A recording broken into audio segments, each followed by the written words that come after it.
Hello students, स्वागत है आप सभी का अपने YouTube channel bio study point पे।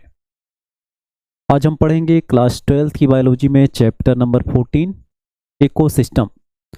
इकोसिस्टम के बारे में हमें पढ़ना है। देखो, इकोसिस्टम क्या है इसके बारे में हम समझेंगे, और इकोसिस्टम बनता कैसे है, इसका फंक्शन क्या होता है, और इन्वायरमेंट में हर इकोसिस्टम का रोल क्या होता है। इन सारी चीज़ों को हमें पढ़ना है। जैसा कि आप लोग जानते हैं कि हम अपने इन्वायरमेंट में रहते हैं, तो हमारे इन्वायरमेंट में दो तरह की चीज़ें प्रेजेंट होती हैं। एक लिविंग चीज़ें होती हैं और एक नॉन लिविंग चीज़ें होती हैं। तो ये लिविंग और नॉन लिविंग चीज़ों से डायरेक्टली या इनडायरेक्टली कहीं ना कहीं हम इंटरेक्ट करते हैं या उससे जुड़े रहते हैं। तो इस तरह से अगर हम किसी भी एरिया में रहते हैं तो हम वहाँ के एरिया के लिविंग और नॉन लिविंग मैटर से इंटरेक्ट करके और एक यूनिट बनाते हैं उस एरिया में, और उसी यूनिट को इकोसिस्टम के नाम से जाना जाता है। तो हर एरिया का जो बायोटिक और एबायोटिक कंपोनेंट है वही मिल करके क्या बनाता है, उस एरिया का इकोसिस्टम बनाता है। देखो, इकोसिस्टम का मतलब क्या होता है, तो आप देखोगे यहाँ पे सबसे पहले हम इसका क्या लिखते हैं, डिफिनीशन। क्या लिखेंगे यहाँ पे, डिफिनीशन। देखो, डिफिनीशन क्या होता है, in a given area, in a given area whole biotic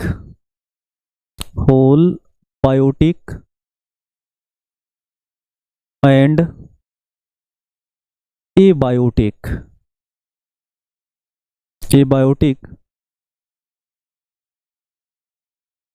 यहाँ पे आप देखोगे in a given area whole biotic community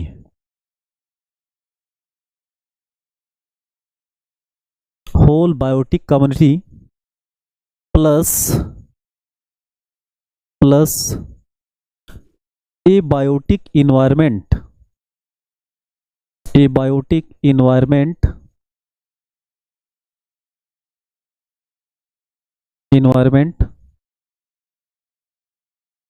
क्या कहलाता है, तो इसको कहोगे नोन एज इकोसिस्टम,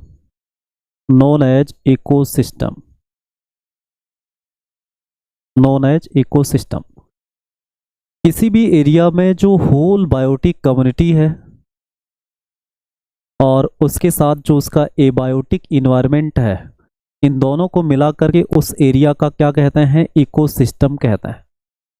तो ये डिफिनीशन है इकोसिस्टम का, आपको याद रखना है। देखिए, अब यहाँ पे हम कुछ नाम देखते हैं, जैसे साइंटिस्ट का नाम है। देखो, इसमें क्या देखोगे आप, जो इकोसिस्टम टर्म है, इकोसिस्टम जो टर्म है, इस इकोसिस्टम टर्म को देने वाले साइंटिस्ट कौन है, तो आप देखोगे कॉइन्ड बाय, इकोसिस्टम टर्म किसने दिया, तो आप कहोगे एजी टांसले। एजी टांसले ने इकोसिस्टम टर्म दिया था इन 1935 में। एजी टांसले ने इकोसिस्टम टर्म दिया था किस सन में, तो आप कहोगे 1935 में। देखो, अगला हम क्या देखेंगे, इकोसिस्टम जो होता है वो फंक्शनल यूनिट ऑफ नेचर होता है। इकोसिस्टम क्या होता है, इकोसिस्टम इज द, आप क्या कहोगे, फंक्शनल यूनिट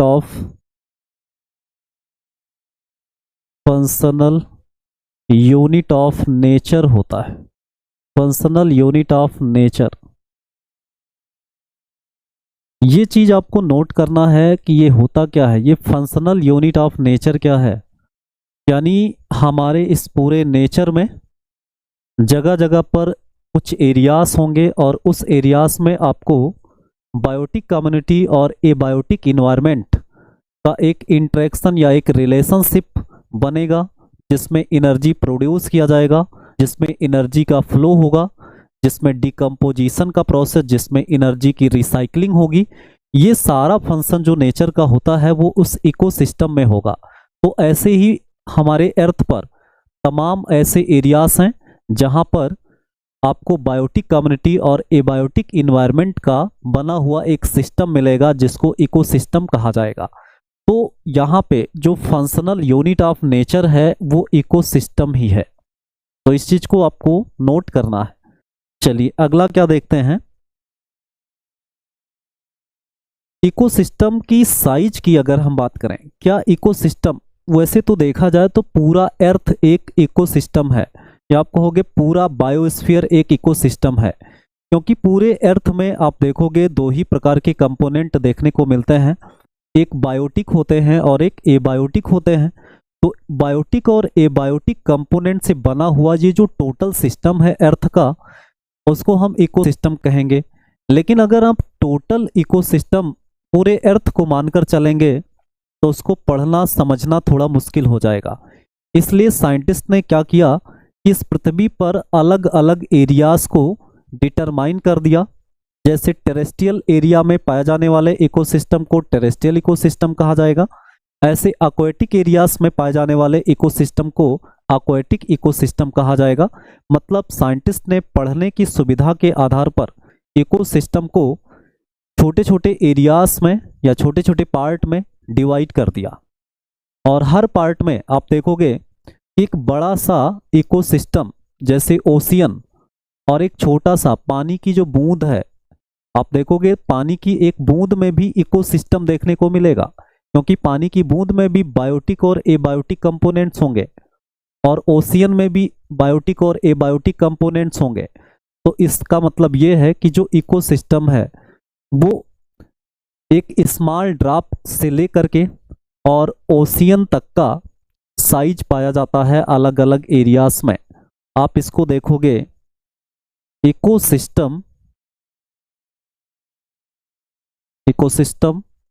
में बी स्मॉल, इकोसिस्टम क्या हो सकता है, स्मॉल हो सकता है। स्मॉल कितना स्मॉल हो सकता है, तो आप कहोगे एज ए ड्रॉप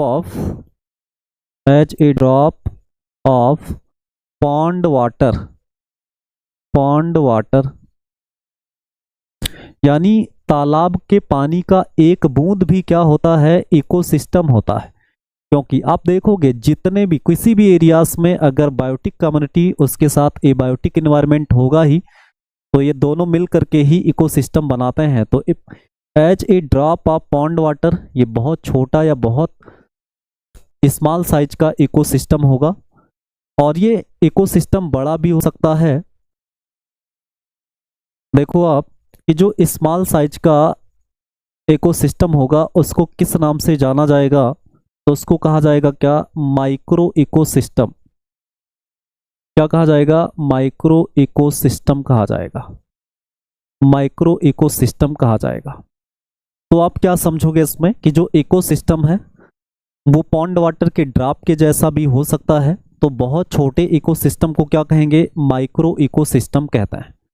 चलिए यहां तक आप नोट करने के बाद अगला पॉइंट क्या देखेंगे। देखो अगले पॉइंट में आपको ये देखना है कि इकोसिस्टम लार्ज भी हो सकता है, इकोसिस्टम में बी लार्ज, इकोसिस्टम क्या हो सकता है, लार्ज भी हो सकता है, लार्ज भी हो सकता है। किसके जैसा, तो आप कहोगे एज ओशियंस, महासागरों में भी जो इकोसिस्टम पाया जाएगा वो लार्ज साइज का हो जाएगा। तो यहाँ पे आप देखो एज ओशियंस जो इकोसिस्टम है इसको किस नाम से जाना जाएगा, तो इसको कहा जाएगा क्या, मैक्रो इकोसिस्टम। इसको क्या कहा जाएगा, मैक्रो इकोसिस्टम। यानी लार्ज साइज का जो इकोसिस्टम होगा उसको क्या कहा जाएगा, मैक्रो इकोसिस्टम कहा जाएगा। अब देखो आप कि जो इकोसिस्टम है ये परमानेंट भी हो सकता है और टेम्परेरी भी हो सकता है।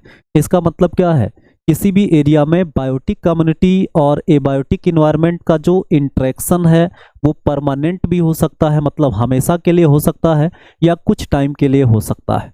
आप देखोगे यहाँ पे इकोसिस्टम जो होगा, इकोसिस्टम में भी टेम्परेरी क्या हो सकता है, टेम्परेरी भी हो सकता है, में भी टेम्परेरी हो सकता है, टेम्परेरी हो सकता है। टेम्परेरी कैसे हो जाएगा, तो आप देखो टेम्परेरी इकोसिस्टम क्या होता है, ऐसा इकोसिस्टम जो हमेशा के लिए नहीं रहता है, केवल कुछ टाइम के लिए इकोसिस्टम बन जाता है। जैसे आप देखोगे बारिश के मौसम में किसी भी एरिया में पानी इकट्ठा हो गया, तो वो पानी इकट्ठा हो गया तो उसमें क्या आ गए, कुछ बायोटिक कम्युनिटी आकर वहां पर ग्रो करने लगी, और साथ ही उसमें जो एबायोटिक इन्वायरमेंट है उसके साथ उसका इंटरेक्शन होने लगा, तो एक सिस्टम बन गया। लेकिन धीरे धीरे जब पानी सूख जाएगा तो वहां का इकोसिस्टम गायब हो जाएगा, तो वो ऐसे इकोसिस्टम को क्या कहेंगे, टेम्परेरी इकोसिस्टम कहेंगे। तो टेम्परेरी का एग्जाम्पल क्या है, तो टेम्परेरी के एग्जाम्पल की बात करेंगे तो एग्जाम्पल क्या हो जाएगा, rain water pond, rain water pond हो जाएगा, रेन वाटर पॉन्ड। ये कैसा इकोसिस्टम हो जाएगा, तो आप कहोगे ये टेम्परेरी इकोसिस्टम हो जाएगा। उसके बाद परमानेंट भी होगा, जो हमेशा, जो कभी खत्म ही नहीं होगा। तो यहां पे आप देखोगे मे बी टेम्परेरी, इसी सेंटेंस में आप लिख लेते हैं ORR, परमानेंट हो जाएगा। इकोसिस्टम जो है वो टेम्परेरी या फिर क्या हो जाएगा, परमानेंट हो जाएगा। तो परमानेंट का अगर हम एग्जाम्पल देखें तो इसका एग्जाम्पल क्या हो जाएगा, तो आप कहोगे जैसे ओशियन का, ओशियन कभी भी खत्म नहीं होगा, तो ओशियन क्या है, ये परमानेंट इकोसिस्टम है। और रेन वाटर पॉन्ड तो बारिश के मौसम में पॉन्ड है, तो वहां पर इकोसिस्टम बना, लेकिन ये सूख जाएगा तो ये फिर गायब हो जाएगा, वहां से इकोसिस्टम गायब हो जाएंगे। और ओशियन ये परमानेंट इकोसिस्टम होगा, ये क्या होगा, परमानेंट इकोसिस्टम होगा। चलिए अगला क्या देखते हैं इसमें, जो ओशियन होता है, आप देखोगे यहां पे अगर हम ओशियन के इकोसिस्टम की बात करें, जो ओशियन इकोसिस्टम है, ओशियन इकोसिस्टम ये क्या होता है, तो इज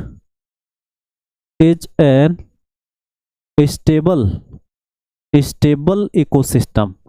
स्टेबल मतलब ये अस्थाई है, ये कभी खत्म होने वाला नहीं है। तालाब का, नदियों का पानी तो सूख सकता है, लेकिन ओशियन का पानी नहीं सूखेगा, इसलिए ये कैसा इकोसिस्टम है, स्टेबल इकोसिस्टम होगा। यानी ओशियन में जो इकोसिस्टम चलेगा वो क्या होगा, स्टेबल इकोसिस्टम होगा। इस चीज को भी आप लोग ऐसे ही नोट करेंगे। चलिए अब यहाँ पर हम बात करते हैं कि इकोसिस्टम कई प्रकार का होगा, वो डिपेंड करेगा कि वो इकोसिस्टम किस एरिया में पाया जाता है। आपको हमेशा याद रखना है कि जो इकोसिस्टम होता है उसमें दो ही चीज़ों का कंट्रीब्यूशन होगा, एक होगा बायोटिक कम्युनिटी जिसमें एनिमल्स आएंगे, प्लांट्स आएंगे और माइक्रो ऑर्गेनिज्म आएंगे, और दूसरा क्या आएगा, तो दूसरा आएगा उसका एबायोटिक इन्वायरमेंट, जैसे एयर आ जाएगा, सॉयल आ जाएगा, वाटर आ जाएगा, ऑर्गेनिक और इनऑर्गेनिक सब्सटेंसेस हो जाएंगे इन्वायरमेंट के। तो ये सब किस में आ जाएंगे, तो ये इन्वायरमेंटल फैक्टर या आप कहेंगे एबायोटिक कंपोनेंट के रूप में आ जाएंगे। चलो अब हम देखते हैं इसमें टाइप्स ऑफ इकोसिस्टम। देखो हम क्या पढ़ते हैं इसमें, क्या types of ecosystem, types of ecosystem, types of ecosystem हम पढ़ते हैं। तो देखो आप लोग इसमें क्या होगा, अगर यहाँ पे हम बात करें इकोसिस्टम के टाइप की, तो थोड़ा सा यहाँ पे आप लोग देखना, यहाँ पे जैसे इकोसिस्टम, जो इकोसिस्टम होगा उसको मेनली दो कैटेगरी में डिवाइड किया जाएगा। इसको जो है मेनली कितने कैटेगरी में डिवाइड कर देंगे, तो यहाँ पे दो कैटेगरी हो जाएगी, दो कैटेगरी यहाँ पे कौन कौन सी होगी, तो आप देखोगे यहाँ पे एक होगा क्या, नेचुरल इकोसिस्टम। एक क्या हो जाएगा, नेचुरल इकोसिस्टम।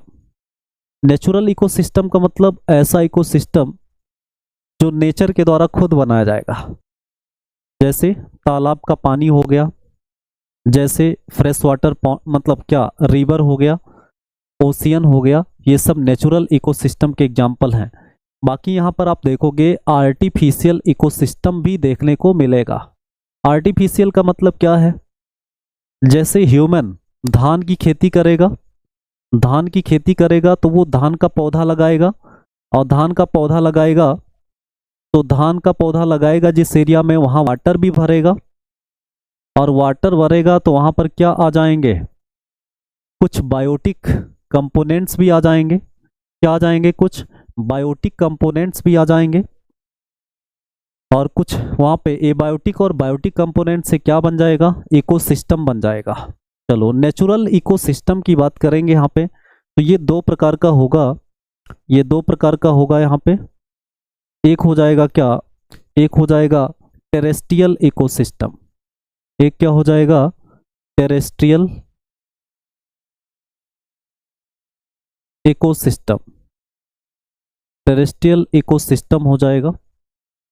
और एक क्या हो जाएगा यहाँ पे, एक हो जाएगा एक्वेटिक इकोसिस्टम।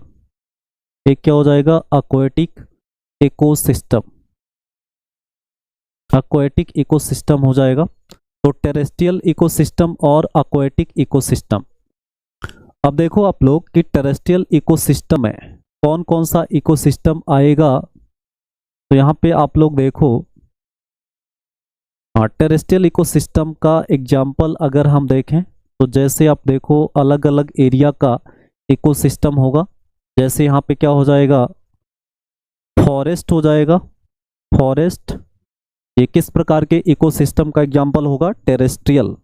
उसके बाद फिर क्या होगा, जैसे ग्रासलैंड, ग्रासलैंड मतलब घास का मैदान, घास का मैदान, वहाँ पर बायोटिक कम्युनिटी और एबायोटिक फैक्टर या कंपोनेंट्स होंगे, तो ग्रासलैंड इकोसिस्टम हो जाएगा। उसके बाद और भी देखेंगे इसमें तो डेजर्ट इकोसिस्टम हो जाएगा। क्या हो जाएगा, डेजर्ट, डेजर्ट मतलब रेगिस्तान का इकोसिस्टम हो जाएगा। देखो हर प्रकार के इकोसिस्टम में जो बायोटिक कम्युनिटी है वो अलग अलग होगी। जैसे फॉरेस्ट में ट्रीज होंगे, बड़े बड़े पेड़ होंगे, ग्रासलैंड में घास होगा, और डेजर्ट में कुछ जीरोफिटिक प्लांट्स होंगे, और जीरोफिटिक प्लांट्स के साथ पाए जाने वाले कुछ ऐसे एनिमल्स होंगे जो डेजर्ट में रहने के लिए एडाप्टेड होंगे। तो यहाँ पे हर प्रकार के इकोसिस्टम में जो बायोटिक कम्युनिटी है वो अलग अलग होगी। चलिए एक्वेटिक इकोसिस्टम की बात करें तो इसमें दो प्रकार का पानी इस पृथ्वी पर पाया जाता है। पृथ्वी पर कितने प्रकार का वाटर मिलता है, तो दो प्रकार का मिलेगा।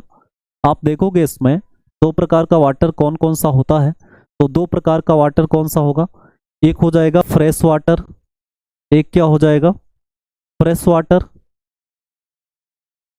एक फ्रेश वाटर हो जाएगा, और दूसरा क्या हो जाएगा इसमें, दूसरा हो जाएगा मैराइन वाटर यानी समुद्री जल, मैराइन वाटर हो जाएगा,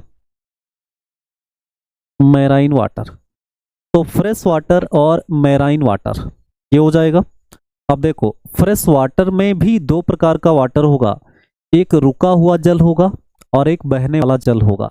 मतलब यहां पर आप देखोगे कि फ्रेश वाटर भी दो प्रकार का होगा। आप जानते हैं तालाब का पानी ये स्टेगनेंट या रुका हुआ जल होता है, और रिवर का पानी देखोगे तो वो फ्लोटिंग वाटर है, वो फ्लो करता हुआ दिखेगा आपको। तो फ्रेश वाटर में भी ये दो प्रकार का होगा, कौन कौन सा, एक हो जाएगा क्या, रनिंग वाटर, एक क्या हो जाएगा, रनिंग वाटर हो जाएगा, रनिंग वाटर, और एक क्या हो जाएगा, स्टैंडिंग वाटर, एक क्या हो जाएगा, स्टैंडिंग वाटर हो जाएगा, स्टैंडिंग वाटर। रनिंग वाटर और स्टैंडिंग वाटर आपको बता दें, इससे बहुत इंपॉर्टेंट क्वेश्चन बनता है। जैसे जो रनिंग वाटर होता है, रनिंग वाटर में पाए जाने वाले इकोसिस्टम को किस नाम से जानते हैं, तो इसको कहते हैं क्या, लोटिक इकोसिस्टम। क्या कहते हैं, लोटिक इकोसिस्टम। और जो स्टैंडिंग वाटर में पाए जाने वाले इकोसिस्टम होते हैं उनको क्या कहते हैं, तो उनको लेंटिक कहते हैं। ये आपको क्लियर रखना है। रनिंग वाटर में पाए जाने वाले इकोसिस्टम को लोटिक इकोसिस्टम और स्टैंडिंग वाटर में पाए जाने वाले इकोसिस्टम को क्या कहेंगे, लेंटिक इकोसिस्टम कहेंगे। अब मैराइन वाटर की बात करें तो इसका एग्जाम्पल क्या हो जाएगा, तो मैराइन वाटर में आपको मिल जाएगा क्या, आपको मिल जाएगा ओशियंस, ओशियंस और क्या मिल जाएगा यहाँ पे, सीज मिल जाएगा, सीज। महासागर और समुद्र ये मैराइन वाटर के इकोसिस्टम होते हैं। चलिए उसके बाद फिर हम देखो यहाँ पे जो रनिंग वाटर है, पहले यहाँ आर्टिफिशियल को थोड़ा सा देख लेते हैं।